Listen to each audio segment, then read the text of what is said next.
Welcome back दोस्तों। आज मैं आपके सामने रिसेंटली थिएटर में रिलीज हुई एक तेलुगु रोमांटिक थ्रिलर मूवी को लेकर आया हूँ। इसका नाम है 28 डिग्री सेल्सियस, जिसमें नवीन चंद्रन लीडिंग रोल पर है।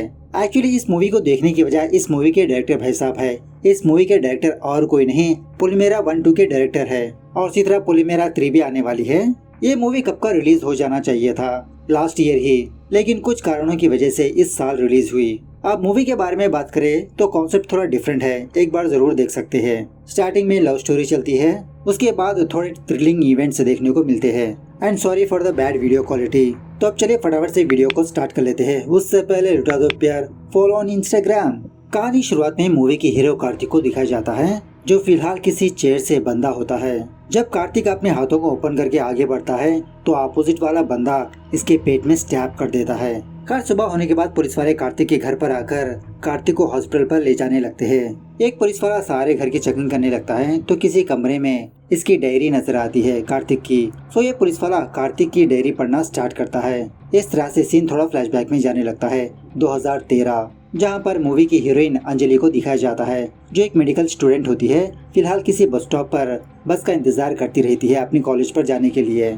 उसी रास्ते से जब कार्तिक अपने बाइक से गुजर रहा होता है तो उसकी गाड़ी का पेट्रोल खत्म हो जाता है, जिसकी वजह से एक ऑटो को रोकने लगता है। लेकिन वो ऑटो वाला बंदा कार्तिक के पास बिना रुकाए अंजलि के पास रुकाकर इसे पिकअप कर लेता है। तभी एक दूध वाला उसी रास्ते से गुजरता हुआ देख कार्तिक इसकी बाइक लेकर वहाँ से जाने लगता है। उसी वक्त अंजलि का दुपट्टा हवा में उड़कर कार्तिक के चेहरे पर गिरने पर कार्तिक और वो दूध वाला दोनों नीचे गिर जाते हैं। अब ये देखकर अंजलि कार्तिक के पास आकर सॉरी बोलने लगती है। कार्तिक कहने लगता है कि तुम्हारे सॉरी से इसका दूध वापस नहीं आएगा, 6000 रुपए पे करो। अंजलि कहने लगती है कि फिलहाल तो मेरे पास कैश नहीं है, मैं आपको बाद में पे कर दूंगी। खैर दूसरे दिन जब अंजलि अपने कॉलेज में होती है तो कार्तिक इसके कॉलेज पर भी पहुंच जाता है। बात यह है कि कार्तिक भी इसी मेडिकल कॉलेज का स्टूडेंट होता है, सेम ईयर। अब धीरे धीरे कार्तिक अंजलि को लाइक करने लगता है और इसी तरह अंजलि भी कार्तिक से बहुत प्यार करने लगती है। इस तरह से देखते ही देखते 2 साल गुजर जाते हैं। उसके बाद एक दिन जब कार्तिक अपने फ्रेंड्स के साथ बैठा होता है तो अंजलि कार्तिक को फोन करके अपने फ्रेंड के बारे में बताने लगती है कि इसका एक कजिन अंजलि के फ्रेंड को बहुत तंग कर रहा है। तो उसी वक्त कार्तिक अंजलि के फ्रेंड के उस कजिन के पास जाकर उसको समझाने की कोशिश करने लगता है कि उस लड़की ने तुम्हें मना कर दिया ना, तो दोबारा तंग मत करो। अब उस बंदे के भी कुछ फ्रेंड्स होने की वजह से कार्तिक पर हमला करने लगते हैं, लेकिन कार्तिक इन सारे लड़कों को मार पीट कर अच्छा सा सबक सिखाता है। और उसी रास्ते से पुलिस वाले गुजरने की वजह से कार्तिक को पुलिस स्टेशन पर ले जाते हैं। जब ये बात एचओडी को पता चलती है तो एचओडी पुलिस स्टेशन पर आकर कार्तिक को बेल दिलवाने लगता है, उस पुलिस वाले से रिक्वेस्ट करके। वापस कॉलेज आने के बाद वो एचओडी कार्तिक को समझाने की कोशिश करने लगता है कि कार्तिक तुम एक डॉक्टर हो, होने वाले डॉक्टर, एक डिसेंसी मेंटेन करो, ये क्या गुंडागर्दी करने लगे तुम। कार्तिक भी कहने लगता है अरे सर, कौन सी किताब में लिखा है कि डॉक्टर ऐसे ही रहना है, जरूरत पड़े तो डॉक्टर चाकू से सर्जरी कर सकता है और उसी तरह से उसी चाकू से किसी को मार भी सकता है। उन लोगों को सबक सिखाना जरूरी था सर। एचओडी कहने लगता है कि मैं तुम्हें समझा नहीं सकता, इस कॉलेज में तुम सिर्फ 2 ही महीने रहोगे और 2 महीनों तक तुम मुझे नजर मत आना। उसके बाद जब कार्तिक अंजलि से जा मिलता है तो अंजलि भी कार्तिक को डांटने लगती है कि मैंने तुमको प्रॉब्लम सॉल्व करने के लिए कहा, नहीं कि प्रॉब्लम बढ़ाने के लिए। अगर उन लड़कों को कुछ हो जाता तो तुम्हारा करियर तो बर्बाद, क्या तुमने कभी हमारे बारे में सोचा। सो इस तरह से इन दोनों के बीच जबरदस्त तरीके से झगड़ा होने लगता है। उसके बाद कॉलेज की छुट्टियां होने की वजह से अंजलि वापस अपने गांव पर जाती है। डिनर करते वक्त अंजलि का फादर अंजलि की शादी के बारे में बात करने लगता है कि तुम्हारी स्टडी होने के बाद तुम शादी कर लो बेटा। अब यही अच्छा मौका समझकर अंजलि कार्तिक के बारे में बताने लगती है कि पापा, मैं एक लड़के से बहुत प्यार करती हूँ, वो अनाथ है। यह सुनने के बाद अंजलि का फादर इस रिश्ते से टोटली मना करने लगता है कि बेटा शादी का मतलब है 2 खानदानों का मिलन, लेकिन उस लड़के का तो कोई खानदान ही नहीं है। अब तुम ही डिसाइड कर लो बेटा कि तुमको हमें चाहिए या तो फिर वो लड़का। अब अंजलि कार्तिक को ही चूज करती है कि मैं शादी करूंगी तो उसी से करूंगी। इस तरह से अंजलि वापस शहर पर आ जाती है और जिस वक्त अंजलि शहर पर आती है उस वक्त शहर का क्लाइमेट बहुत ही बुरा होता है, मतलब जबरदस्त तरीके से बारिश हो रही होती है।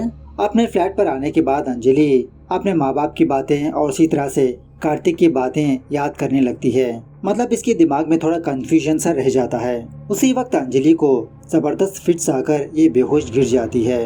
दूसरे सीन में हम ये देखते हैं कि कार्तिक अंजलि को लेकर हॉस्पिटल पर गया और एक्चुअली कार्तिक का एचओडी ही एक बहुत बड़ा डॉक्टर होता है। अंजलि के काफी सारे टेस्ट करके कार्तिक से कहने लगता है कि देखो कार्तिक, ब्रेन इंजरी में दो तरह के इंजरीज होते हैं। एक वो कि जब किसी का एक्सीडेंट होता है उस वक्त ब्रेन इंजरी होती है। दूसरी इंजरी जब होती है जब कुछ ज्यादा स्ट्रेस लिया जाए। तो अंजलि ने किसी चीज को लेकर कुछ ज्यादा ही स्ट्रेस ले लिया था, जिसकी वजह से इसकी ब्रेन इंजरी हुई। और उसी तरह अंजलि की कंडीशन बहुत ही यूनिक है। अगर अंजलि गर्म कॉफी पीने जाएगी तो आधे घंटे के अंदर उसका शरीर बहुत गर्म हो जाएगा। और उसी तरह अंजलि ज्यादा ठंडे में भी नहीं रह सकती। अंजलि को इक्वल टेम्परेचर में रहना पड़ेगा, ऑलमोस्ट 28 डिग्री सेल्सियस में। सिंपल से बात करें तो अंजलि एक कांच की गुड़िया है, बहुत ही हिफाजत से केयरिंग करनी होगी उसकी। उसके बाद कार्तिक अंजलि से मिलने के लिए जाता है। अंजलि उसके घर के पास जो हुआ वो कार्तिक को सुनाने लगती है। एक्चुअली कार्तिक यही चाहता था कि अंजलि अपने घर में इनकी शादी की बात को मनवाए, तभी तो एक अच्छी खासी फैमिली बन सकती है। खैर अंजलि ठीक होने के बाद कार्तिक एक दिन अंजलि को सरप्राइज देने के लिए रजिस्टर ऑफिस पर ले जाकर इसके साथ शादी कर लेता है। इस शादी से अंजलि भी बहुत खुश होने लगती है और जिस रात सुहागरात की रात होती है उस रूम में कार्तिक, अंजलि और इसी तरह कार्तिक के फ्रेंड्स, अंजलि के फ्रेंड्स एक ही रूम में सोने लगते हैं अंजलि की केयरिंग करते हुए। उसके बाद एक दिन वो डॉक्टर कार्तिक को अपने पास बुलाकर कहने लगता है कि तुम्हारे लिए एक खुशखबरी है कार्तिक, अंजलि की बीमारी क्यूर हो सकती है। जॉर्जिया में मेरा एक फ्रेंड है जो ब्रेन पर काफी सारी रिसर्च की, मैंने उसको अंजलि के रिपोर्ट्स भेजा था, उसी ने मुझे ये खुशखबरी सुनाई। तुम जल्द ही अंजलि को लेकर जॉर्जिया निकल जाओ। कार्तिक उस डॉक्टर को बहुत थैंक यू बोलकर उसके बाद अंजलि के साथ जॉर्जिया जाने लगता है। वहाँ पर ऑलरेडी इसका एक फ्रेंड होता है। कार्तिक और अंजलि के लिए ऑलरेडी एक अच्छा सा घर अरेंज कर चुका होता है। दूसरे दिन कार्तिक अंजलि से कहने लगता है कि मैं अमर के साथ मिलकर हॉस्पिटल पर जा रहा हूँ और वैसे हमारे नेबर्स तेलुगु वाले ही है, तुम उनसे थोड़ा दोस्ती वोस्ती कर लो। सो कार्तिक जाने के बाद अंजलि उसी तरह से अपने नेबर के पास आकर उस आंटी से थोड़ा दोस्ती वगैरह करने लगती है। इस घर में अंकल, आंटी और उनकी एक बेटी होती है। इस तरफ कार्तिक अपने फ्रेंड के साथ मिलकर उस डॉक्टर से मिलने के लिए जाता है। वो डॉक्टर कहने लगता है कि आपके एचओडी ने आपके बारे में बताया और इसी तरह आप बेफिक्र रहिए, अंजलि को क्यूर किया जा सकता है। हम जल्द ही अंजलि का ट्रीटमेंट स्टार्ट कर देंगे और तब तक आप अंजलि को 28 डिग्री सेल्सियस में ही रखिए। बस कार्तिक, कुछ दिनों की बात है। इस तरह से पॉजिटिव रिस्पांस देने लगता है। खैर उसी रात कार्तिक के नेबर्स कार्तिक और अंजलि को अपने घर पर डिनर पर इनवाइट करने लगते हैं।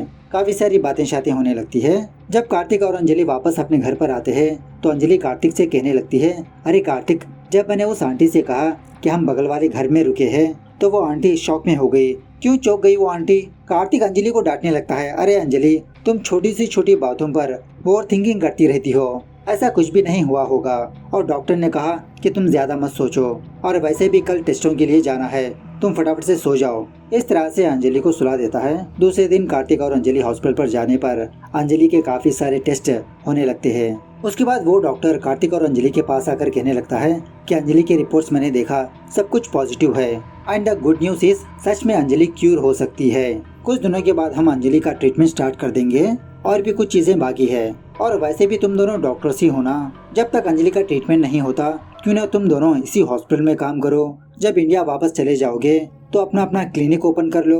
सो आइडिया अच्छा है समझकर कार्तिक और अंजलि उसी हॉस्पिटल में जॉब करने लगते हैं। इस तरह से इन दोनों की जिंदगी अच्छी खासी गुजरने लगती है। एक रात जब कार्तिक और अंजलि सो रहे होते हैं तो अंजलि पानी पीने के लिए आधी रात को किचन में जाती है तो अचानक से अपने ही घर में एक बिल्ली को देखकर अंजलि बहुत डरने लगती है, चीख मारने लगती है। कार्तिक फटाफट से अंजलि के पास आकर समझाने की कोशिश करने लगता है। मतलब छोटी सी छोटी बात को लेकर ये बहुत डर जाती है। दूसरे दिन जब कार्तिक हॉस्पिटल पर आता है तो इसका आज पहला ऑपरेशन होता है जो सक्सेसफुल हो चुका होता है। उसी हॉस्पिटल में काम करने वाली समीरा नाम की एक लड़की कार्तिक से पार्टी शार्टी मांगने लगती है। कार्तिक कहने लगता है, नहीं समीरा, मुझे घर वापस जाना है। समीरा कहने लगती है, ठीक है तो फिर मैं तुमको तुम्हारे घर तक ड्रॉप कर देती हूँ। तो कार्तिक भी ओके कहने पर समीरा कार्तिक को उसके घर के पास ड्रॉप करके वापस चली जाती है। घर वापस आने के बाद कार्तिक अंजलि को एक बुरी खबर सुनाने लगता है कि कल से कार्तिक की नाइट शिफ्ट होती है। मतलब कार्तिक का अलग टाइमिंग होता है और अंजलि का भी अलग टाइमिंग। अंजलि कार्तिक से कहने लगती है, अरे कार्तिक, तुम फिक्र मत करो, मैं खुद को संभाल लूंगी। तो इस तरह से दूसरे दिन से कार्तिक नाइट शिफ्ट पर काम करने लगता है और अंजलि डे शिफ्ट पर।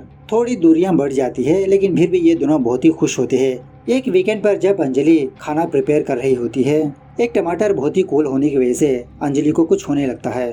थोड़ी देर के बाद जब कार्तिक वापस अपने घर पर आकर अंजलि को आवाज लगाने लगता है कि अंजलि प्लीज मेरे लिए थोड़ी कॉफी बना दो ना, लेकिन शॉकिंगली अंजलि किचन में बेहोश पड़ी होती है। कार्तिक फटाफट से अंजलि के पास जाकर चकरने पर इसका शरीर बहुत ही कूल हो चुका होता है।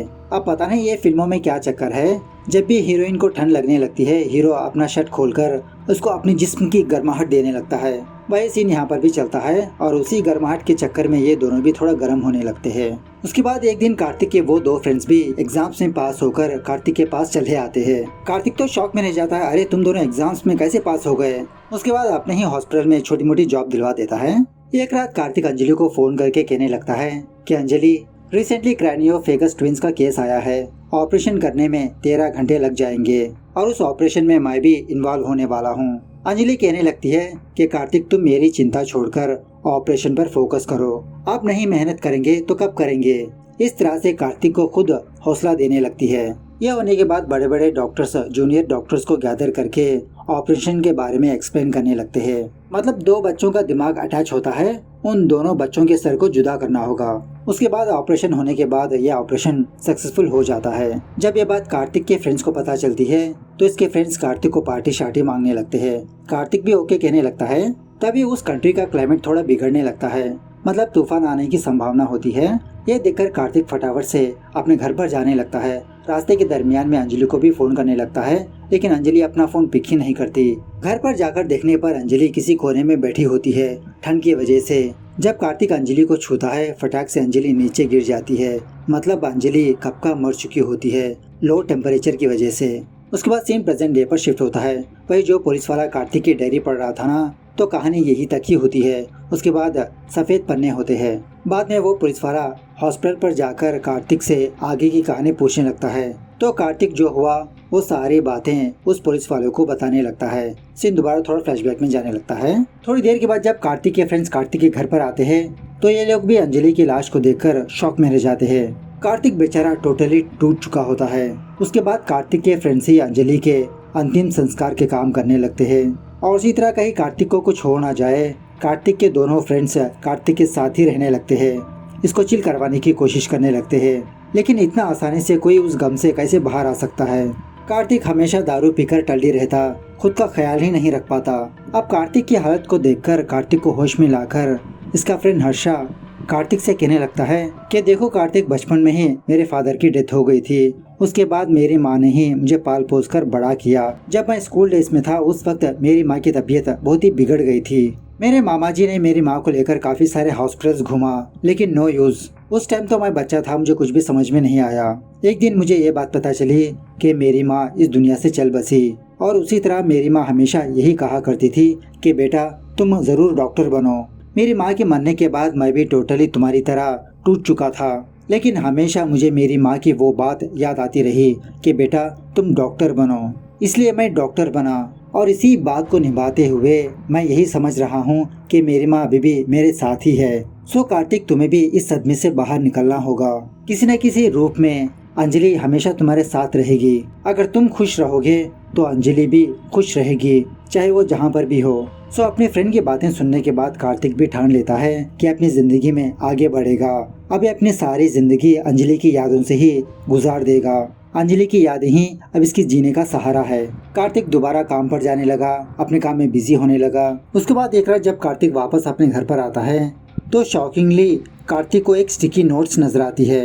एक्चुअली जब कार्तिक और अंजलि डे नाइट शिफ्ट कर रहे थे उस टाइम अंजलि को जब कार्तिक से कुछ कहना होता है तो कार्तिक के लिए एक नोट छोड़कर जाया करती थी। तो ऐसा ही नोट कार्तिक को फिलहाल नजर आता है। उसमें ये लिखा होता है कि कैसे हो कार्तिक। कार्तिक फटाफट से हैंड राइटिंग मैच करने लगता है, तो सच में ये हैंड राइटिंग अंजलि की ही होती है। कार्तिक तो शॉक में रह जाता है। उसके बाद जब कार्तिक अपने कमरे में सो रहा होता है तो आधी रात को कार्तिक को अंजलि की परफ्यूम की स्मेल आने लगती है। जब कार्तिक हॉल में जाकर देखता है तो सारे सामान सेट राइट होते हैं। जिस तरह से अंजलि अपने घर को रखा करती थी सारी चीजें उसी जगह पर होती है। दूसरी रात भी कार्तिक को दोबारा एक और स्टिकी नोट मिलता है। उसमें ये लिखा होता है कि कार्तिक, तुम्हारे साथ बीते हुए पल काफी नहीं है, मुझे और थोड़ा टाइम चाहिए। एक्चुअली जो भी बातें स्टिकी नोट्स में लिखी होती है वो सारी बातें अंजलि और कार्तिक की जिंदगी में ऑलरेडी हो चुके होते हैं। दूसरे दिन कार्तिक अपने हॉस्पिटल पर आकर अपने कैबिन में जब हल्के से रेस्ट ले रहा होता है, थोड़ी देर के बाद जब कार्तिक अपनी आंखें खोलता है तो उसके सारे कमरे में स्टिकी नोट्स लगे होते हैं। कार्तिक फटाफट से अपने फ्रेंड फकरू को अपने कैबिन में लाकर दिखाने लगता है। शॉकिंगली इसके कैबिन में एक भी स्टिकी नोट मौजूद नहीं होता। इसका फ्रेंड यही सोचने लगता है कि कार्तिक हॉस्पिटल में ही दारू पीने लगा। थोड़ी देर के बाद कार्तिक अपने तीनों फ्रेंड्स को इकट्ठा करके अपने साथ जो हो रहे हैं वो सारी बातें बताने लगता है। हर्षा कार्तिक से कहने लगता है कि कार्तिक तुम फटाफट से उस घर को चेंज कर दो, अगर तुम उसी घर में रहोगे तो अंजलि की यादें तुम्हें ऐसे ही सताती रहेंगी। कार्तिक कहने लगता है नहीं यार, तुम जितना भी कहो मैं वो घर चेंज नहीं करूँगा, अंजलि की यादें ही अब मेरे जीने का सहारा है। इसके फ्रेंड्स कहने लगते हैं कि स्टिकी नोट्स वगैरह तुम्हारे वहम है, अगर तुम अकेले ऐसे ही रहोगे तुम्हारा दिमाग ऐसे ही भटक सकता है। इस तरह से उस रात कार्तिक के 3 फ्रेंड्स कार्तिक के घर पर आते हैं रहने के लिए। घर आने के बाद ये 4 फ्रेंड्स आत्माओं के बारे में ही डिस्कस करते रहते हैं। एक फ्रेंड कहने लगता है कि आत्माएं होती है, दूसरा फ्रेंड कहने लगता है कि आत्माएं होती नहीं। खैर आधी रात को जब सारे फ्रेंड्स सो रहे होते हैं तो अमर हॉल में सोया होता है।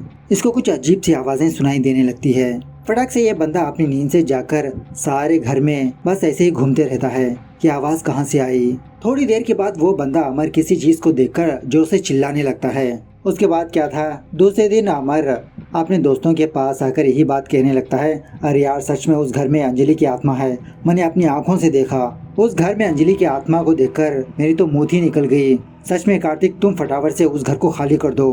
कार्तिक दोबारा यही कहने लगता है कि मैंने तुम लोगों से कहा ना मैं उसी घर में रहूंगा, वहाँ पर अंजलि की यादें हैं, और वैसे भी अंजलि की आत्मा वापस आई है तो मैं क्यों डरूं, वो तो मेरे लिए ही तो आई होगी ना।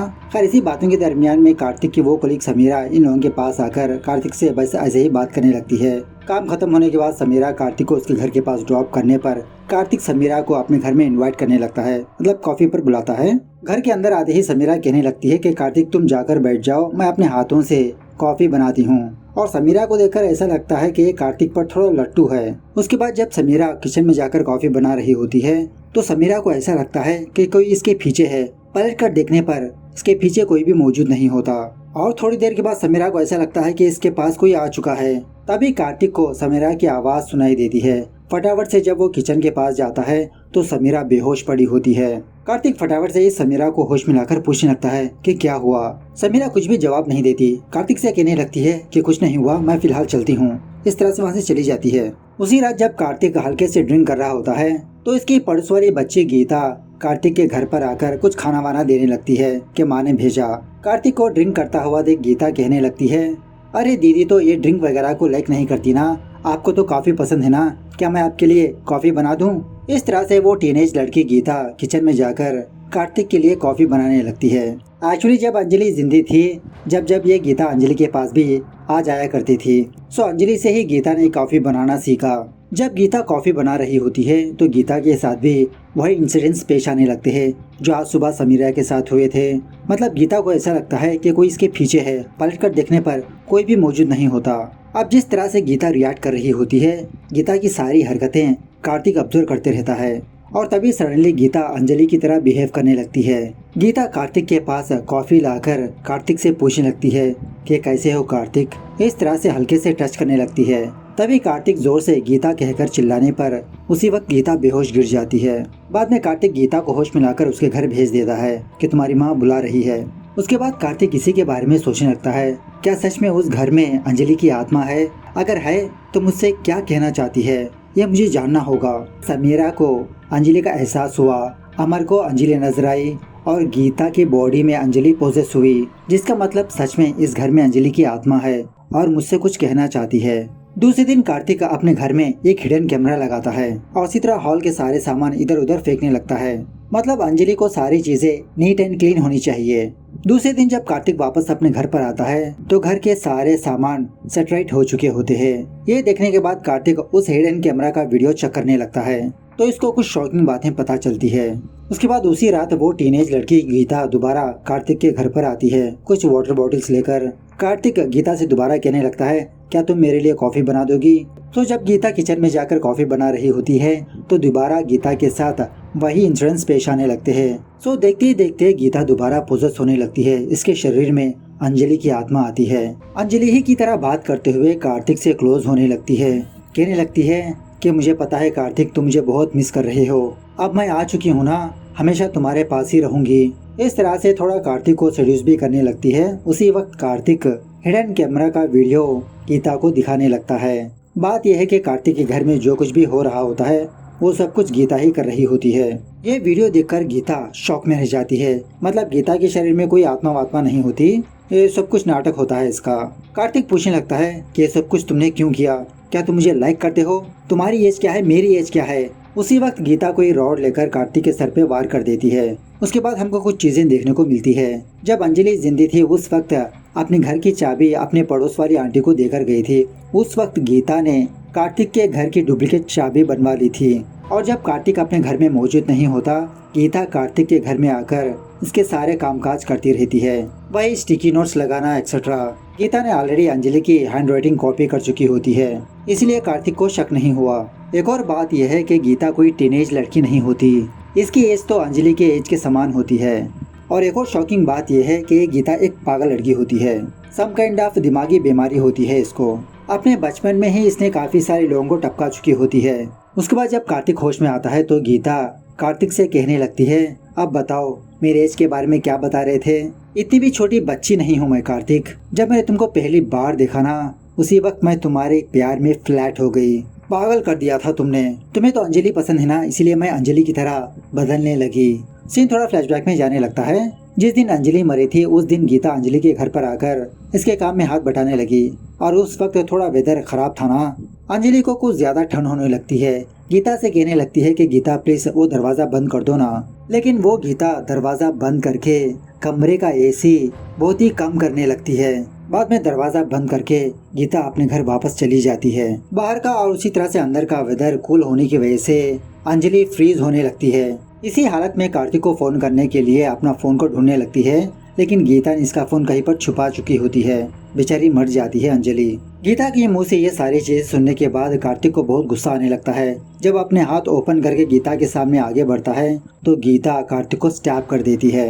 यही सीन मूवी के स्टार्टिंग में दिखाया गया था। यही पर हमको एक और शॉकिंग बात पता चलती है कि एक्चुअली अंजलि प्रेग्नेंट थी। गीता ने 2 जाने ले ली। सीन प्रेजेंट डे पर शिफ्ट होता है। कार्तिक यही सारी बातें उस पुलिस वालों को बताकर ये भी बताने लगता है कि उसी वक्त कार्तिक ने गीता को मार दिया। ये पुलिस वाला मीडिया वालों के पास जाकर कहानी को थोड़ा घुमा देता है। कहने लगता है कि एक्चुअली गीता पहले से ही सटक चुकी थी। जब वो आत्महत्या करने वाली थी तो कार्तिक गीता को बचाने के लिए गया। इसी दरमियान में कार्तिक पर हमला किया, लेकिन कार्तिक गीता को बचा नहीं पाया। इस तरह से ये मूवी यहाँ पर दी एंड होने लगती है। तो मूवी कैसे लगी कमेंट करके बताना जरूर। मिलते हैं अगली वीडियो में, तब तक take care, bye bye, see you soon.